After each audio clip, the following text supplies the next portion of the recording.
Alors le e-sport est la pratique compétitive de jeux vidéo, c'est-à-dire que des individus ou des équipes s'affrontent entre elles sur des jeux multijoueurs tels que des jeux de tir, des jeux de stratégie ou des jeux de sport par exemple.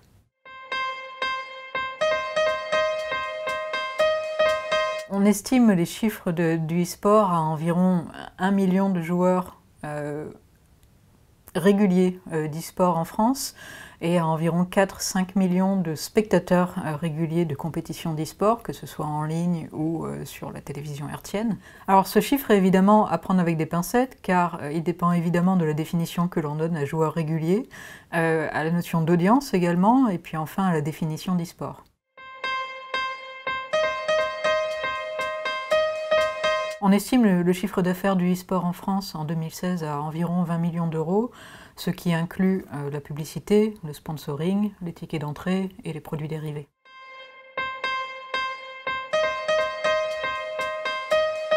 Par la loi pour une république numérique, le législateur a cherché à faire 3 choses.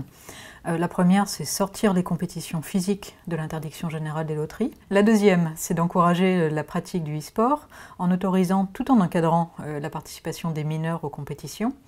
Et la troisième, enfin, d'encourager la pratique professionnelle du e-sport en France en créant un statut particulier avec un contrat dédié pour les joueurs professionnels d'e-sport.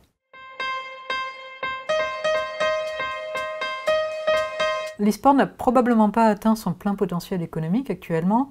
La première raison est qu'il s'est bâti à la base sur un modèle de gratuité et de construction d'audience, un peu comme le reste des entreprises numériques.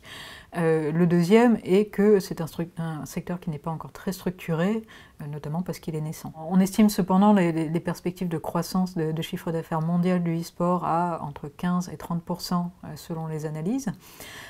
Cette croissance pourrait provenir notamment des acteurs traditionnels de l'audiovisuel qui pourraient y apporter des droits de rediffusion exclusifs qui amèneraient avec elles des recettes publicitaires additionnelles, de l'audience additionnelle et des sponsors.